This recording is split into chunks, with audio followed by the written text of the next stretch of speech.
Board of fees throughout the housing food chain.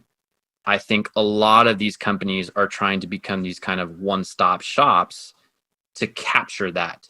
That's why Realogy Holdings, which owns the brands Coldwell Banker, Century 21, and Sotheby's, has been expanding its mortgage and title business. Compass has also been bulking up its real estate services. Then there's the competition for talent.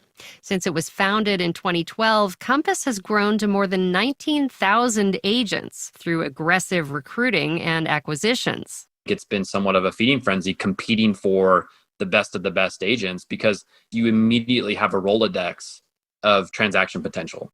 And the bigger the brokerage, the better its chances of doing business on both sides of the deal. Ralph McLaughlin is chief economist at real estate finance company House. He says in a seller's market like this one, if you have a listing, you're going to get a sale, right? Because demand is so high. But with the supply of homes for sale so low, if you're representing a buyer, there's a chance that, it's going to take several months for them to close that deal and get you that commission. According to the National Association of Realtors, the country has more real estate agents right now than homes for sale. I'm Amy Scott for Marketplace. And I'm David Brancaccio. This is the Marketplace Morning Report from APM, American Public Media. Wayne Hogan of the Terrell Hogan Law Firm. Malignant mesothelioma. Asbestos dust causes this cancer. Learn more from board-certified civil trial specialist Wayne Hogan at waynehogan.law. Baptist Health is proud to honor our community's amazing nurses for touching lives in extraordinary ways every day. Be sure to thank a nurse during Nurses Week, May 6th through 12th. North Florida TPO, proud sponsor of WJCT's First Coast Connect, bringing to the community innovation in transportation planning, commuter services, clean fuels, and intelligent transportation systems. More at northfloridatpo.com.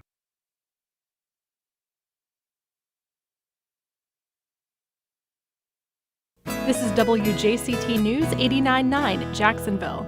Ahead in the next 5 minutes, live local news for the First Coast from the WJCT News Team.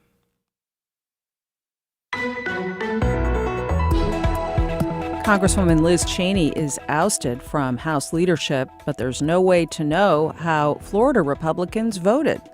I'm Melissa Ross, and just ahead this hour on First Coast Connect, Cheney booted from her leadership post on a voice vote. We'll take a closer look at what this means for the GOP.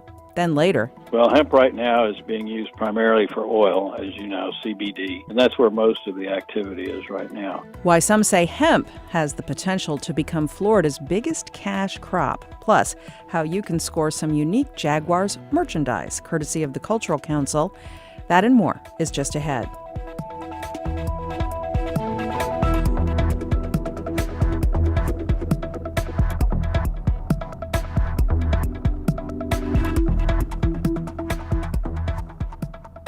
After the day's news.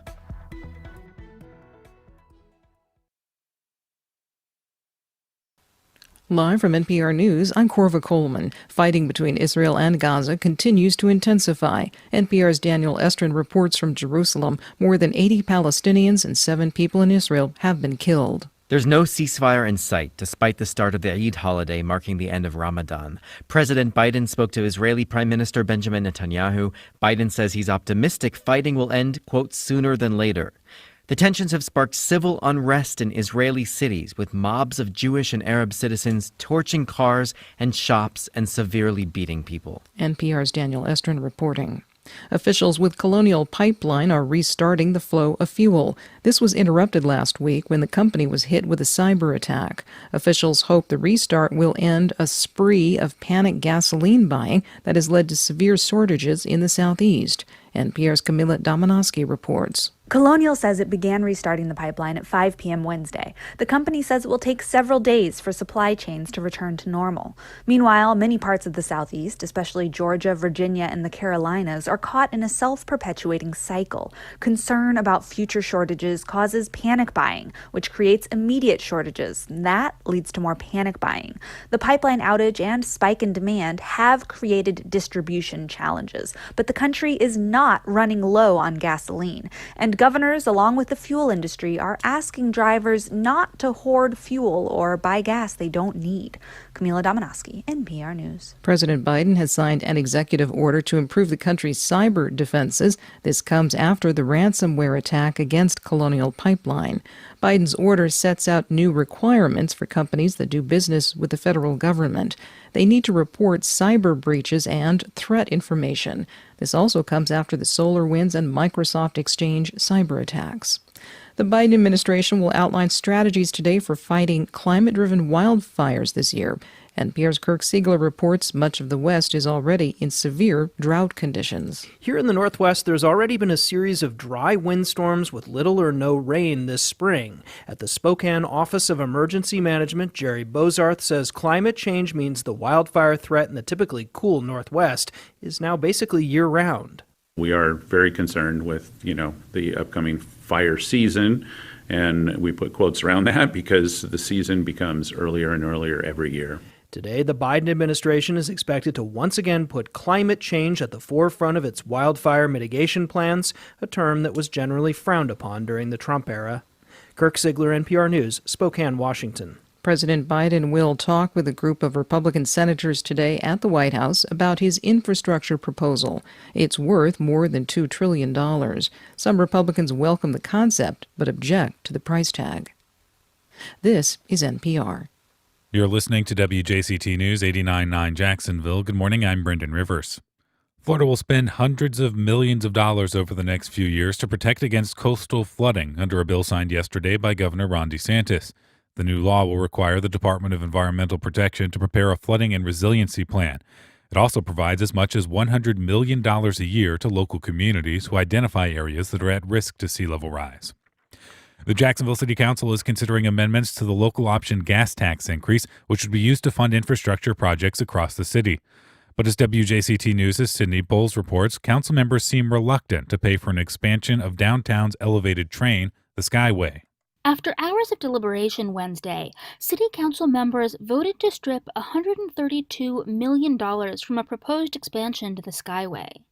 That leaves about $240 million remaining. It's a blow to the Jacksonville Transportation Authority's plan to bring autonomous vehicles to the city. But City Council members say they doubt the citizens of Jacksonville want to spend that much money on a piece of infrastructure that very few people use. Councilmember Leanne Cumber is proposing to go even further and strip all the funding from the Skyway. And certainly in my town hall, it was unanimous that nobody wanted money to go to it. Council is still expected to consider shifting money towards the Emerald Trail and changing how quickly the gas tax would rise. Voting on the amendments will continue May 20th. Sydney Bowles, WJCT News, 89.9. It's about 58 degrees and a little rainy right now in Jacksonville. You're listening to WJCT News, 89.9 Jacksonville. Support for NPR comes from NPR stations. Other contributors include SelectQuote, since 1985, committed to helping customers find life insurance that fits their budget. Customers can shop multiple life insurance carriers and compare rates at SelectQuote.com.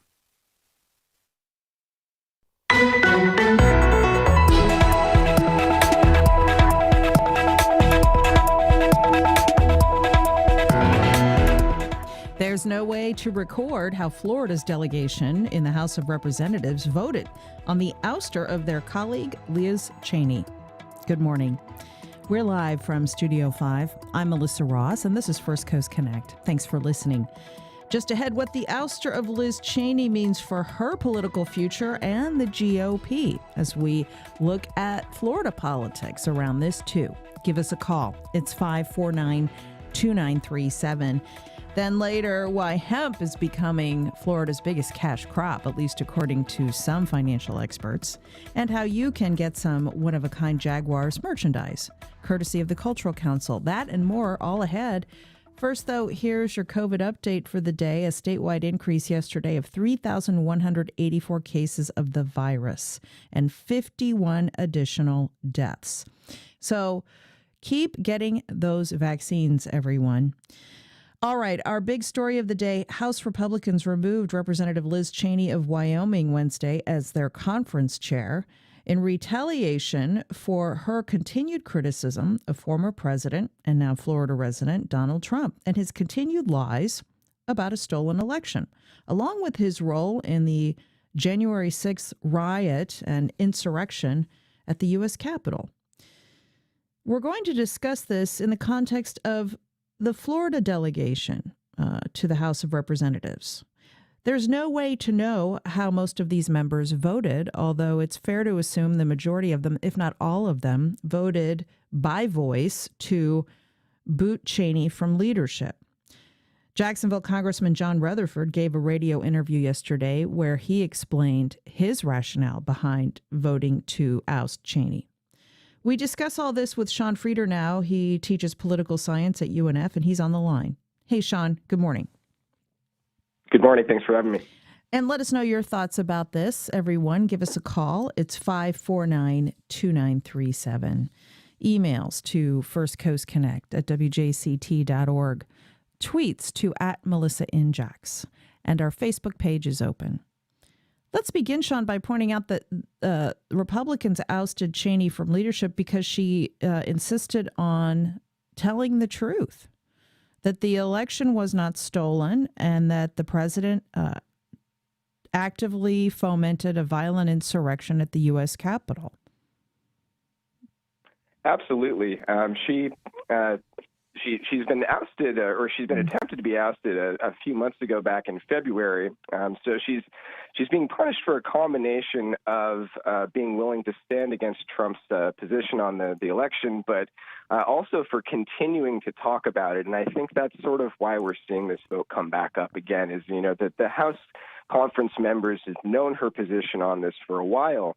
But she's continued to speak about it, and I think that since February, when they first had their original vote on this, which she survived, that she would stop speaking about this. But she's continued to talk about this, and that's, I think, what's led to this vote.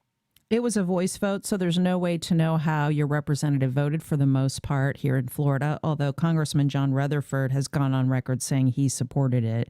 When he gave an interview yesterday, Sean, he never mentioned former President Trump or the insurrection at the Capitol. He, however, though, multiple times said that the leader of their conference needs to be focused on fighting the White House's, in his words, socialist agenda. And he used that term 3 or 4 times, socialist agenda. You know what? It struck me as ironic that clearly there was coordinated messaging on the part of Representative Rutherford and other Republicans to continually hammer on this idea of a socialist agenda by Democrats, given that the job that Liz Cheney had as the number 3 is to line up messaging. That's what her position does. You get everyone in a room and you tell them, this is the message we're going to be putting out. And so now it looks as though they're going to bring in another congresswoman from New York, possibly to take over, Elise Stefanik, who had a much less conservative voting record, we need to point out, than Liz Cheney, to get everybody on the same page, driving messaging like socialist agenda to media outlets, even though Elise Stefanik is, until very recently anyway, was far less conservative than Liz Cheney.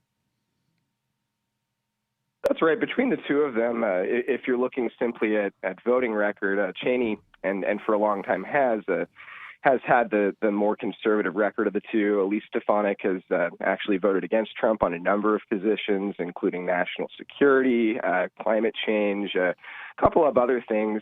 Basically, she's trying to position herself as sort of a youth voice within the party. She got elected at a very young age. And I think the party is trying to solve the problem of, what votes do they go after from this point forward? Talking constantly about Trump as a liability, particularly talking about him in a negative sense, which is, going to alienate both prospective members of the party, independents, as well as people in the base.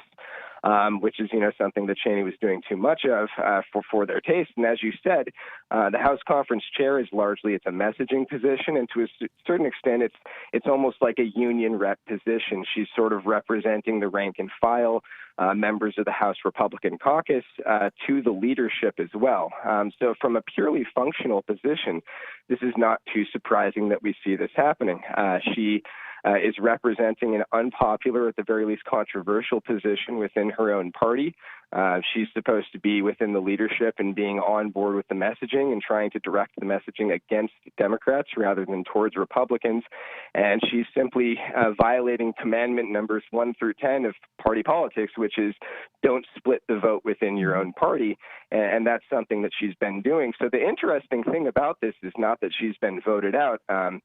She's done many things that probably would result in someone being voted out. What's interesting in this is the substantive reason for which she's being voted out, which is that she's willing to talk about President Trump's lies about the election. Right. And continues to point out that those that don't acknowledge the big lie about the election are, in her words, at war with the Constitution.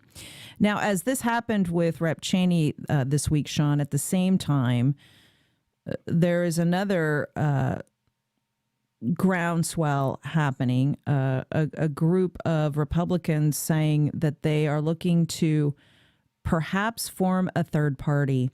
These are moderate Republicans, what they call a common sense coalition, asking those that feel the way they do, who are moderate to pragmatic conservatives, to split off from the GOP and form a third party, since they perceive that the GOP as it's constituted today has become radicalized and is in fealty to a former president who continues to insist on lies about the 2020 election. What are your thoughts about this movement? It's certainly a minority of Republicans who are part of that coalition.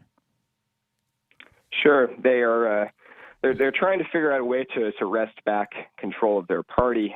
Certainly feeling that even though he's not in any formal office right now, Trump is sort of a king in exile position within the party and still is able to have tremendous control over their fundraising, their messaging, and trying to find any way they can to get out from under that thumb. Now, in terms of the prospects of that, mounting third-party campaigns, especially ones in which you try to get membership to abandon their current major party for a third party that really has no infrastructure, funding, support network, et cetera. That's a tall order. That's a very, very difficult climb to make. So, this is something that almost certainly would not be successful. Abandoning the Democratic or Republican Party is very, very difficult to do just for the structural advantages, the deep structural advantages those parties offer. So they probably won't be successful, almost certainly will not be successful in that drive. It's not even clear to me necessarily that what they truly want from this is to create that third party, because these are politicians. They know how tremendously difficult that would be. But if you say third party, if you talk about the dissolution of the current party, that's certain to get immediate attention. That's certain to get people talking about what you're talking about. And I think they're really just looking for any way to get people focused on their message of trying to restore moderate views, or at the very least not be in total fealty to Trump within the Republican Party. So the idea that they're going to do this from the outside by forming another party, that will fail. But I think their hope is that in the meantime, the messaging will get enough moderate Republicans activated that they'll be able to continue to fight from within the Republican Party. And let's cast out several years ahead to the 2024 election. There's already been discussion that Liz Cheney might run for president herself, that she's playing a longer game. The Republican Party is becoming whiter, older, less educated, more male as it continues to embrace Trumpism. The GOP has lost suburban women at bigger numbers than they ever have before, and also women with college degrees. Most swing voters in recent focus groups saw removing Cheney from her leadership role as a big mistake for House Republicans. The majority of independents, about 70%, believe that the 2020 election was decided fairly. So given those numbers, Sean, let's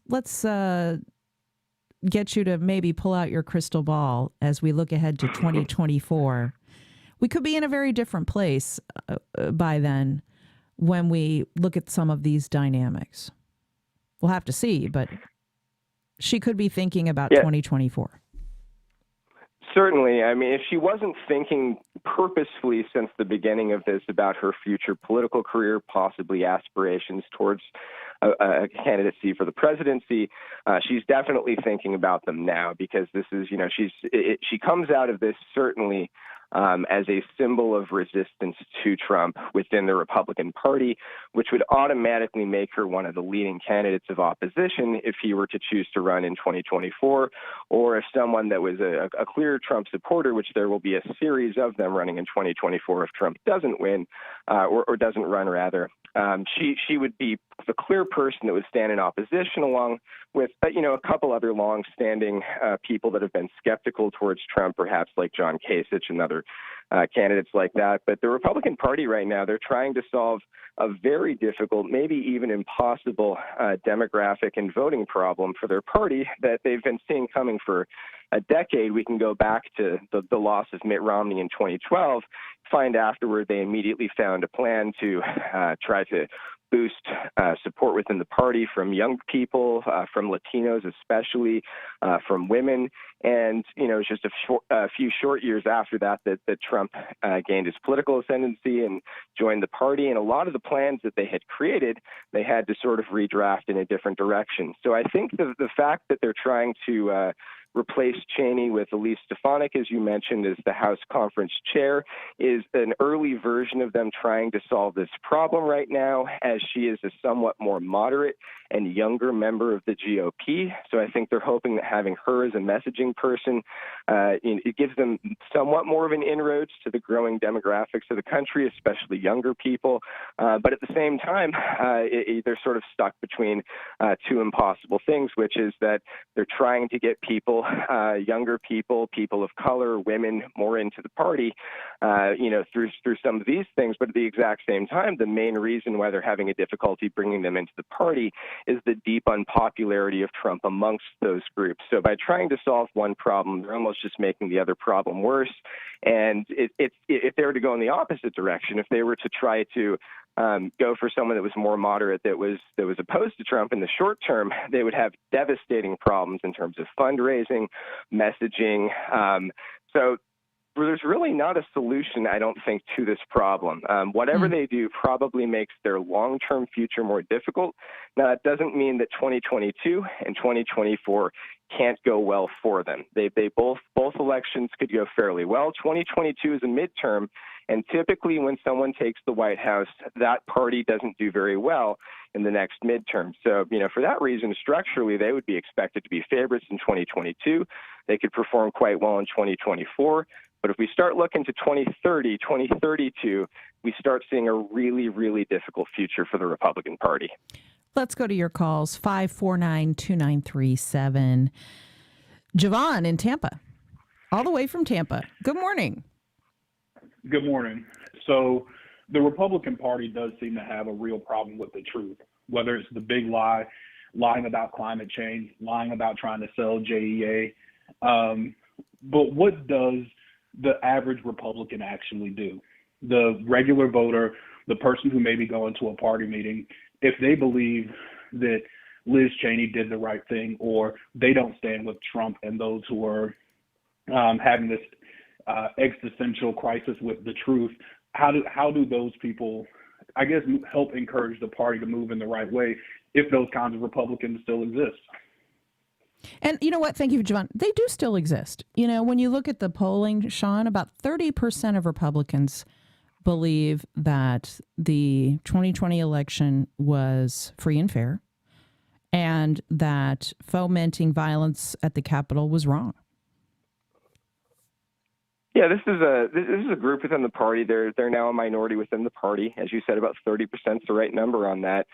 And this is a group that I think, to the caller's question, is pretty disillusioned, has been for months, if not years now, continue to be disillusioned. And the thing about disillusioned people is that they tend to take less action. There's a difference between being angry and fired up and being kind of hopeless and dejected. And I think one problem the Republican Party may face right now is that a lot of that 30% have already sort of felt like the war has been lost. And it's a difficult battle, to be sure, but that's not necessarily true. If you're a Republican, that this is concerning to you, you find that Liz Cheney did the right thing, I would encourage, write your member of Congress, write the Republican Party, write your senator, let them know that you feel this way because, relatively speaking, these members don't get a lot of letters, phone calls on your average day. And the ones that they do get often tend to be more from those that are actively happy with what's been going on and they're part of the base. So, one thing that the leadership could probably stand to hear is really from those 30%, not just on a poll, but directly that they actually, send their money to more moderate candidates, that they write letters to all of the Republican Party, letting them know that they stand with Liz Cheney. If there's a high enough percentage of people that do that, I don't necessarily know that the leadership ends up flipping, reversing, and backing the Cheneys of the party, so to speak. But at the very least, they would feel a lot more nervous about taking open actions like this in the future. And, that might create more of a position for moderates within the party to operate. 549-2937. Eric in Arlington. Hello, Eric. Go ahead. Hey, 2 points, one general and one more specific. I think that Donald Trump represents the death rattle of the popular American narrative that white people, quote unquote, discovered America, white people built America.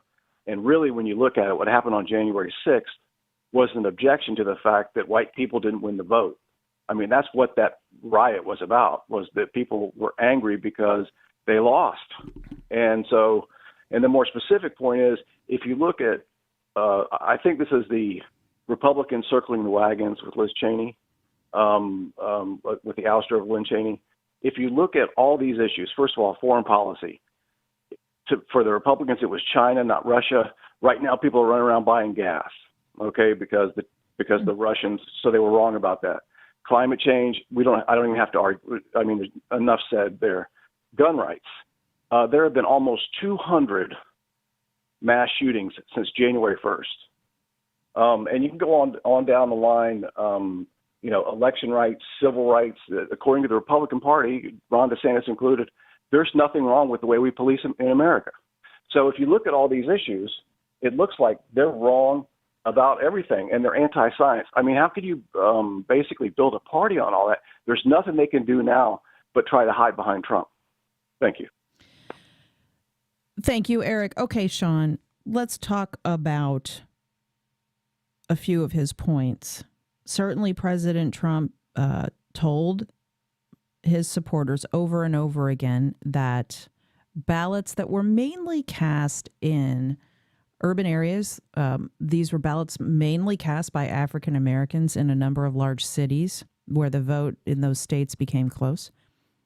He repeatedly said that votes were illegally cast, and they were not. He repeatedly tried to cast doubt on the validity of the certification process of those votes. More than 60 court challenges looking at these false assertions failed. And so what about the caller's point that the insurrection, it's perceived by him and others, was a resistance to the demographic changes in this country and an unwillingness to accept an increasingly multiracial democracy? Over the past few years, since roughly 2016, since the Trump won election, there's been a small cottage industry in American politics research of trying to understand the Trump movement, understand where the Republican base has been going over the last several years. And, the two competing explanations that have been sussed out by that research are sort of, economic concerns, the concerns of the poor white working class, watching, factories close up and their jobs get exported. And then the second concern that, sort of white replacement, racial animus. And, a lot of these papers have pitted these two competing claims against each other. And sort of the overwhelming conclusion that the papers keep coming back to over and over again is that it's much more a story of racial animus and white concern with sort of loss of majority status within the country than it is economic concerns. And, this is not just conjecture. This is looking at, the real relationships between people's level of support for Trump within the Republican Party, their economic status, and, what they say on racial issues, on a variety of questions on surveys and otherwise. And time again, we find that there's a very strong relationship between support for Trump and concern about sort of white replacement, loss of white majority status. And this isn't just, a vote for Republican. It's a vote for concern about these kinds of things. It's beyond that. I mean, McCain, Romney, they didn't have a very strong linkage with this sort of racial animus variable. But Trump, his relation to it has always been much stronger. The connection in his rhetoric has been much stronger to it. And so, to generally get to what the caller was saying, the Republican Party is sort of facing difficulty on a variety of issues where they've lined up against the scientific consensus, or they've lined up against the voters on actual simple mechanical aspects of policy. The GOP has been most successful in the past several years where they've risen to sort of an abstract or symbolic kind of conversation. So rather than talking about, say, gun control at the level of policy, you talk about the general right to own firearms. Instead of talking about voting rights policies, you talk about the general concern of voter fraud. And so when people are asked about these symbolic positions, they're more likely to side with the Republican Party generally. When you dig down to the more specific... Sorry to cut you off. Let me just jump in. Sure. A listener asked us to point out that Trump did make gains with non-white voters in the 2020 election. So the data is complicated. Just wanted to add that context. Go ahead, Sean. Absolutely. Yeah, no, and that's very much worth pointing out that Trump gained, I think, 3% with African Americans relative to 2016.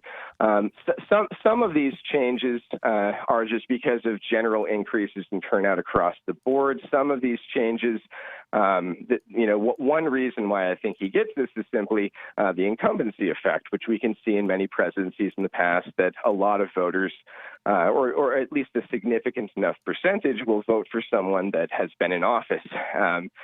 Probably more complicated than that inside their own heads, but you automatically gain a few percentage points with a lot of different demographics for that reason. He may have done better with African Americans simply because of the incumbency effect, but it should be definitely thought about both within the Democratic and Republican parties that, observers in 2016 thought that Trump would lose for a variety of reasons, including the fact, especially, that he would do poorly with Latinos, that he would do poorly with people of color generally. And that really hasn't panned out in the way that people initially thought, despite the fact that there is this big link between support for Trump and racial animus. Your caller is absolutely correct as well, that this doesn't necessarily reflect the way that people of color have voted for Trump. And the GOP has not immediately lost support from either Latinos or people of color. And this was something that we saw especially in Florida, down in Miami, where Trump did particularly well with the Cuban delegation there. And that's a big part of the reason why he was able to win the state of Florida. All right. Great to get your analysis. Hope you'll come back. Sean Frieder in the Political Science Department at UNF. Thanks for being with us. Thanks a lot. All right, shifting gears now. Hemp is increasingly being seen as having the potential to supercharge Florida's economy. Hemp producers in the Sunshine State do need financing, though, and there are special rules for this product. For more, I spoke with Stu Baker, Managing Director at Florida Capital Bank, Florida's hemp bank. Hi, Stu. Good to talk to you. Thanks for joining us. Thank you, Melissa. This is a fascinating... Appreciate it. Yeah, it's great to have you. So your bank, Florida Capital Bank, is known as Florida's hemp bank. This is interesting stuff because the hemp industry in Florida is really growing rapidly. Can you explain a little bit more about this sector of the economy and why we're seeing such rapid growth in Florida with the hemp product? Sure, I'd be glad to. I got interested in it back in 2019, early after the 2018 Farm Bill was passed in Washington, which legalized hemp. And I was speaking with the folks in Tallahassee on the Department of Agriculture and Consumer Services. And they say, you really need to learn about this product because it's going to grow tremendously over the next few years. So I did, and I became educated and contacted a lot of people. And, as it turns out, hemp has been around for thousands of years. and has been used for many, many things. Our founding fathers used it. Two of the drafts of the Declaration of Independence were written on hemp paper, although the final was written on parchment. Mm-hmm. Thomas Jefferson used hemp, and it's been something that's been used over time. And then in the early 20th century, it became illegal. So it was bundled in with marijuana. It has many, many uses, and I think we're only at this point at the very beginning of what's going to be a huge industry in the country, I believe. Right. The Agriculture Commissioner, Nikki Fried, thinks this could be a $20 to $30 billion industry. So this is an important product for Florida. What are some of the uses that hemp's going to be turned to? Well, hemp right now is being used primarily for oil, as you know, CBD, and that's where most of the activity is right now. There's also a burgeoning industry in hempcrete. There's a house in Tarpon Springs that was built entirely out of hempcrete. There's a couple of manufacturers. It's being used in textiles. There's a lady here in Jacksonville who manufactures towels out of hemp. It can be used in paint. It can be used to make wood. It can be used for hundreds of products. And the great thing about it is it's renewable and it's very ecologically friendly. And that's why it has such an upside. Sure. It's fascinating to note that hemp was only approved for cultivation in the state a couple of years ago, and hundreds of Florida farmers are growing the crop all over the state.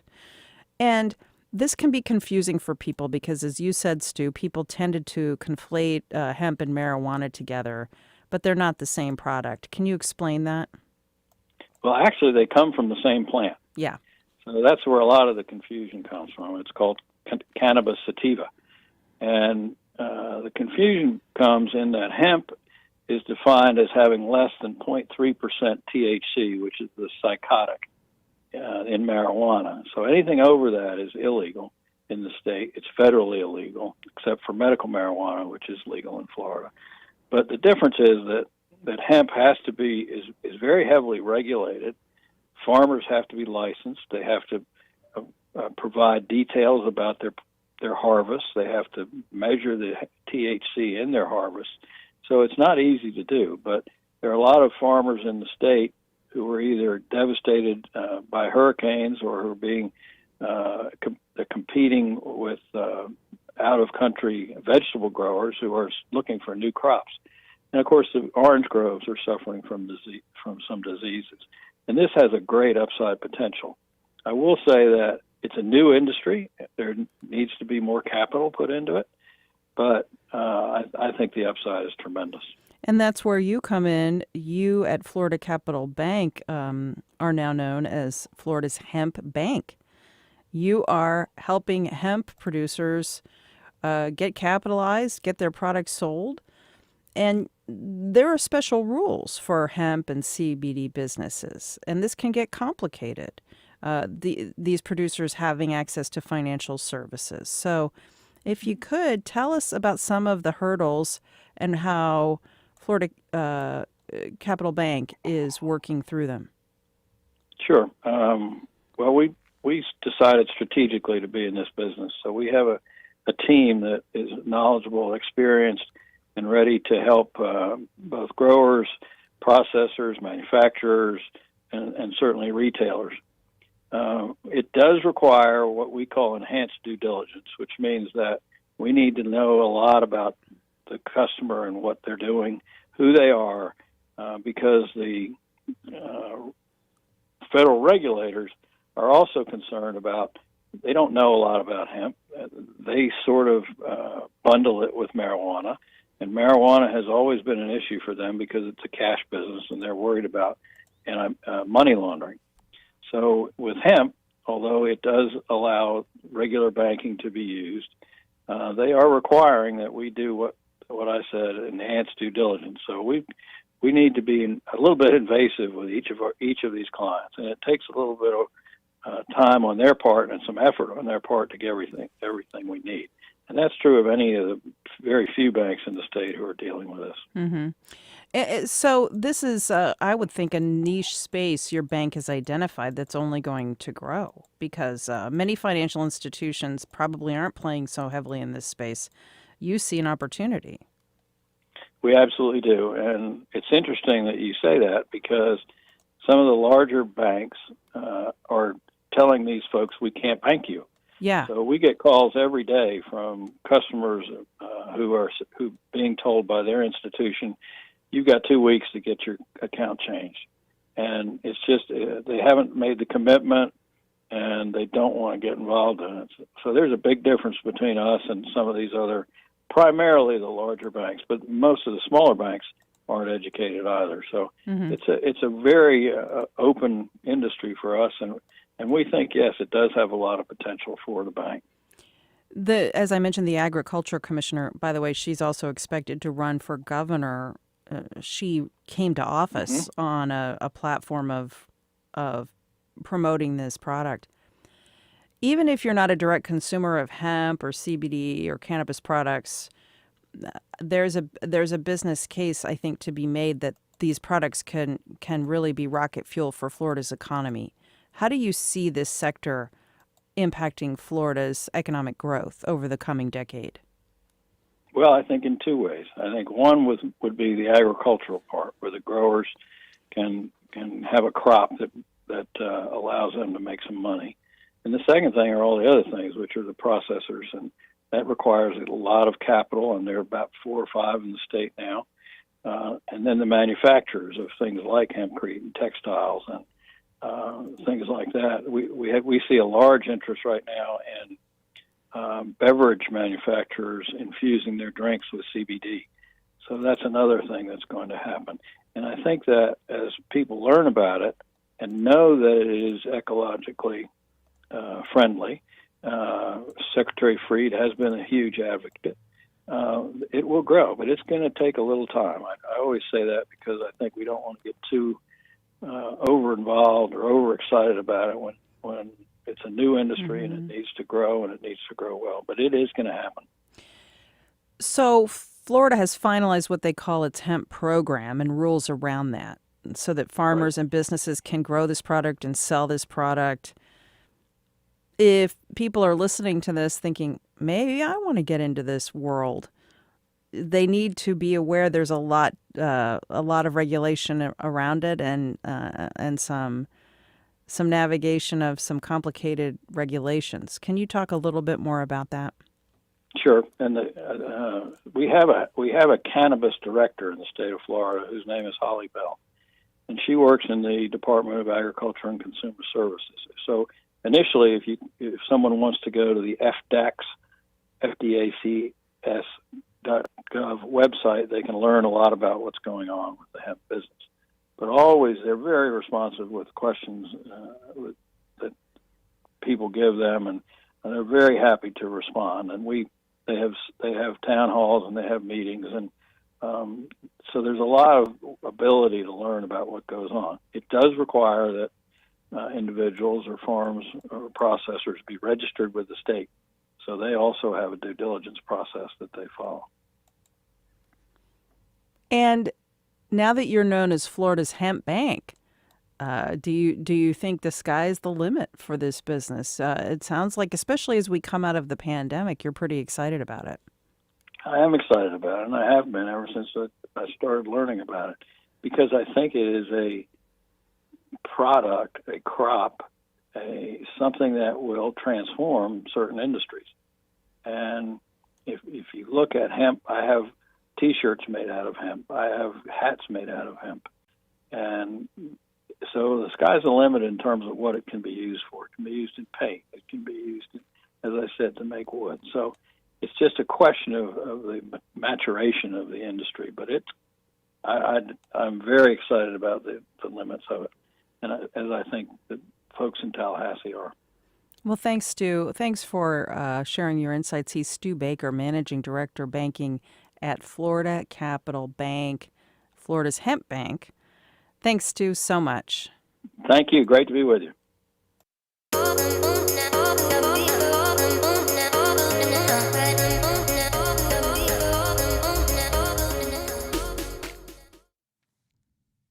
Well, this month, May, is Mental Health Awareness Month, and Chris Powell, celebrity trainer and international fitness star of ABC's hit show Extreme Weight Loss, is in town this week, and he's going to be talking about mental health. His new nonprofit is called Move 1 Million. It's aimed at combating anxiety and also obesity. Chris Powell on the line now. Hey, Chris, good morning. Good morning, Melissa. How you doing? I'm great, thanks. Good to talk to you. So during the pandemic, you've developed a lightning fast workout routine inspired by something that's popular in Japan, right? This is a way to your mission is to get 1 million people moving. Tell us about this. Yes, that's correct. So, back in 1928, the Emperor of Japan mandated 3.5 minutes of movement across the entire country, from schools to corporations to everything. And sure enough, over the course of one generation, by 1955, he had raised their life expectancy by 40 years. It went from 40 to 45 years to 92 years. Japan became the healthiest country in the world. And they held that spot for 6 decades straight. And today, 27 million Japanese do this national routine of 3.5 minutes of movement every day. And it changed the culture. That he was able to weave movement into the culture of the people. And I saw that, especially about just, I realized that, a month and a half into the pandemic, and I just realized, okay, we're more sedentary than ever. And anxiety, depression, loneliness is going through the roof. We need to create something for everybody.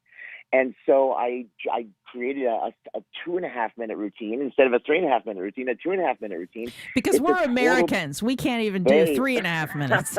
Right? And we need results fast. We need something really exactly. quick. So we did 2.5 minutes, and it's a total body warm up. And it activates in every single muscle group of the human body. It oxygenates the brain and the muscles. And it'll just make you feel really good, but at the same time, it gets us moving. And as they say, a body in motion remains in motion. So I created it to be the very first step for everybody to take toward transformation, but for parents to move, for the kids to move. I mean, we serve everyone from 5 to 95, and so. But instead of in Japan, obviously they didn't have the technology that we have today. They use the radio. And today, it still plays at 6:30 every morning on the radio. But we have technology, and I've been into app technology now for 4 years now. So I ended up building an app around it. I ended up building all this technology through a streaming web and through daily emails, and so everybody can receive this broadcast. So what we do is we start out the days with 2.5 minutes of movement, and then we do 2 minutes of mindfulness, which is all focused on breathing, centering ourselves, and then we finish it with positive affirmations. And the whole routine, the entire broadcast lasts about 4.5 to 5 minutes, and that's it.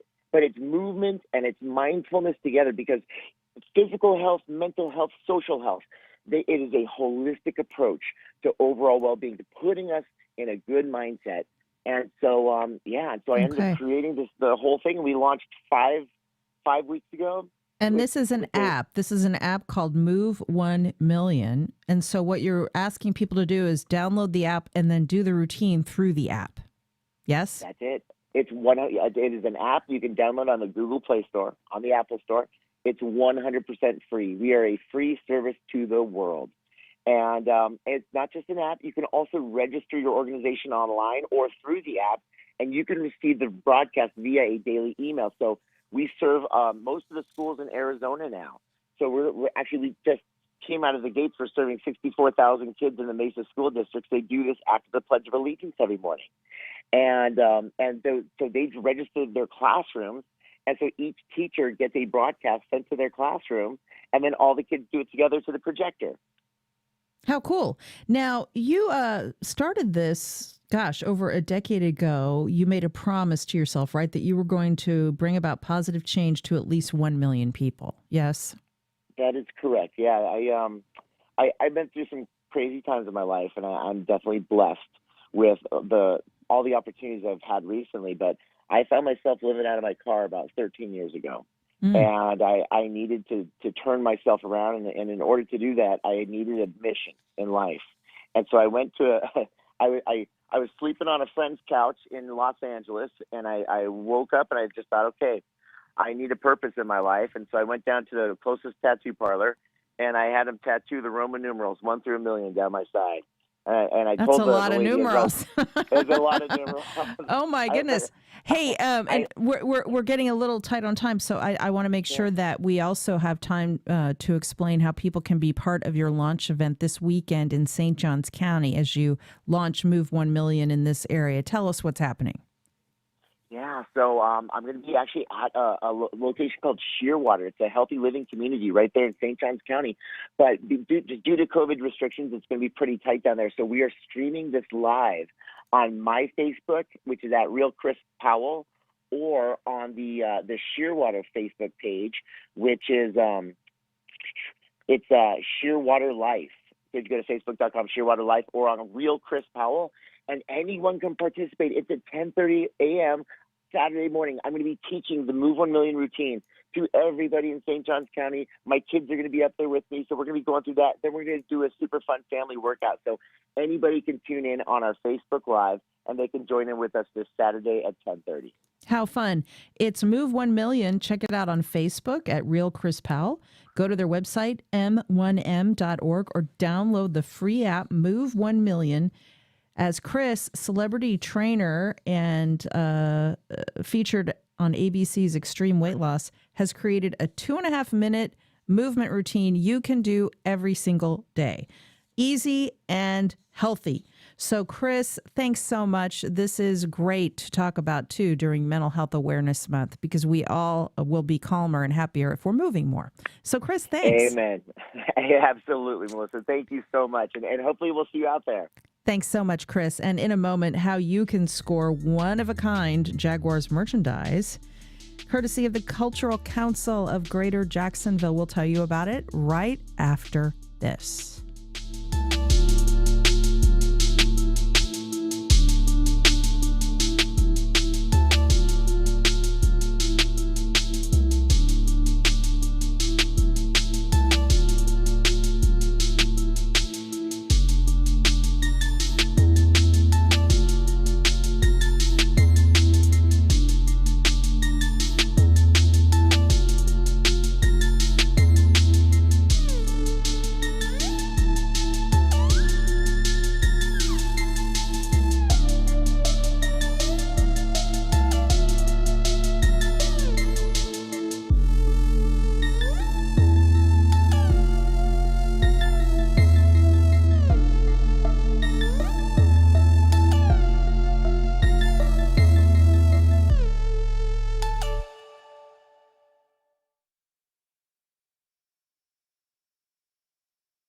CNS Healthcare is offering an agitation associated with Alzheimer's dementia research study.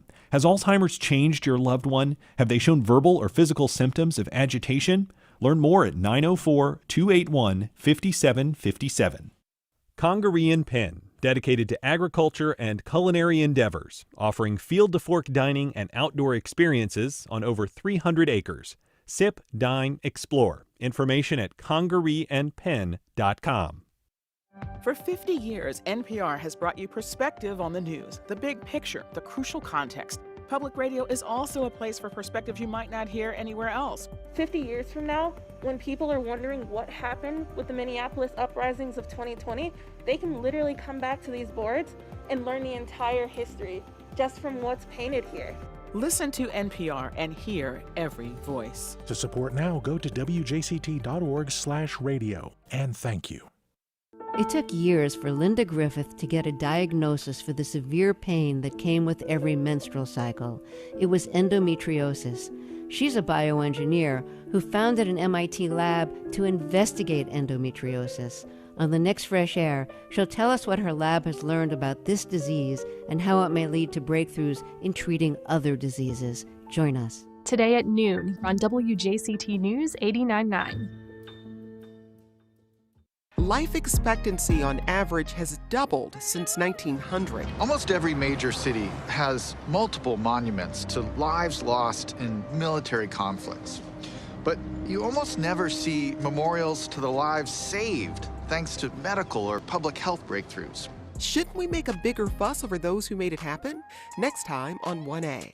Today starting at 10 on WJCT News 89.9.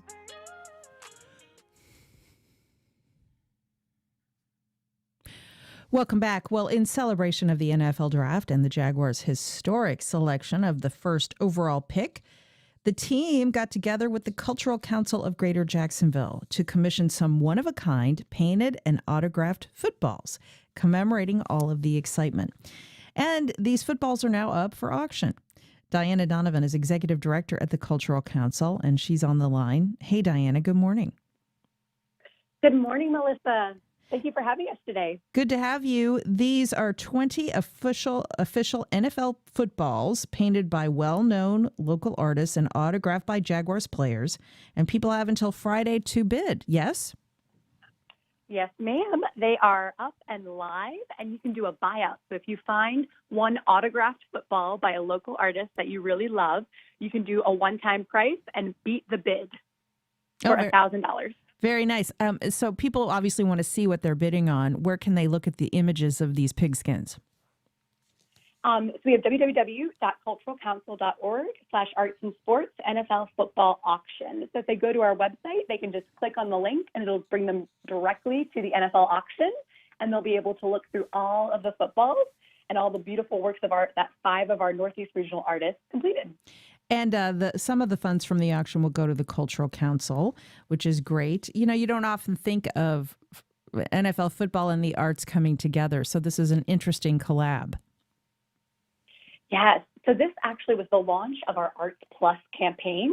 So a commission goes directly back to the artists to honor them for their work and for their creativity and innovation. And then the rest goes to an innovation fund from the Cultural Council. And this helps us to be able to support other really exciting and future-moving initiatives throughout the community. You guys really are on a roll in a number of ways, because just today we've learned you've also received a $20,000 grant from the National Endowment for the Arts. Tell us about that. Yes. So one of the wonderful aspects of the Cultural Council is that we're a trusted steward of the city of Jacksonville. So we're already a re-granting agency. So what we've been trying to do is really lean into that granting and re-granting arm and search for opportunities to receive funding on behalf of arts and culture organizations, entities, and individual artists. Because we believe that igniting the creative economy in Jacksonville will overall elevate the quality of life that we live here and share. And so grants like the NEA grant coming into us for the $20,000 is similar to how we had PNC give us $25,000 to be able to re-grant out. Is, you know, being able to recruit money in using our skill set and using our, talent on our team to be able to help recruit funding for much needed areas of innovation within our community.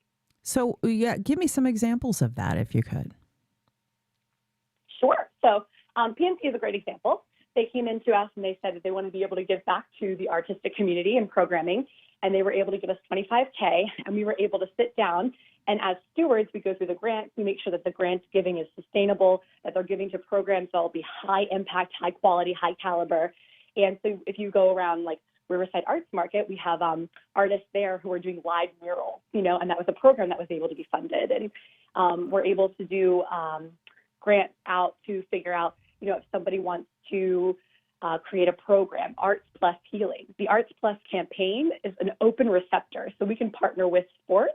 And we wanted to start with the Arts Plus Sports campaign because it's something where you see 2 different entities that can be huge drivers in arts and culture.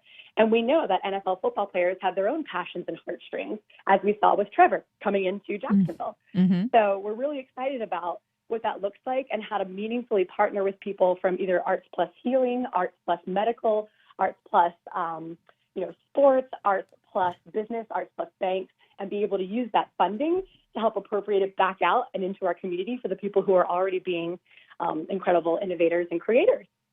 So getting back to the auction now, people have until Friday to place their bids, Friday at noon, on 20 official NFL footballs.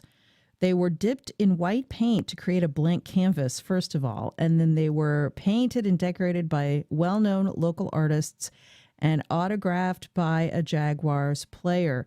They are being auctioned off by the Jaguar Foundation until noon, Friday, May 14th. You can check out the footballs and place your bid if you go to culturalcouncil.org and look for the NFL football auction. By the way, Diana, how's the bidding going? Going well. We had a couple footballs already off the market. People saw them and they loved them and they bought them. So we are excited and encouraged about the fact that we were able to extend the auction because there was so much interest in wanting to check out the footballs. So we very much say jump on it before we close, because this is an incredible opportunity to support your local arts industry, your local arts artists, and the Jacksonville Jaguars. Check it out, everyone, at culturalcouncil.org. Buy one for the football fan or the art lover in your life, and support the arts in Jacksonville. Diana Donovan, Executive Director at the Cultural Council of Greater Jax. Thanks so much. Thank you, Melissa. You're the best. And that's our show. Thanks for listening. Thanks to all of our guests and callers, along with producer Heather Schatz. She likes art and football. So does director Josh Torres. Editorial director Jessica Palumbo and digital editor Bill Bortsfield, also a big part of our team here.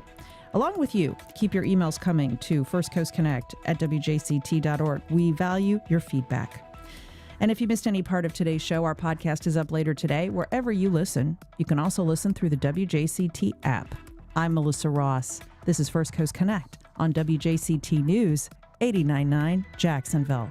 We'll be back tomorrow at 9 a.m. for our Friday Media Roundtable. Talk to you then.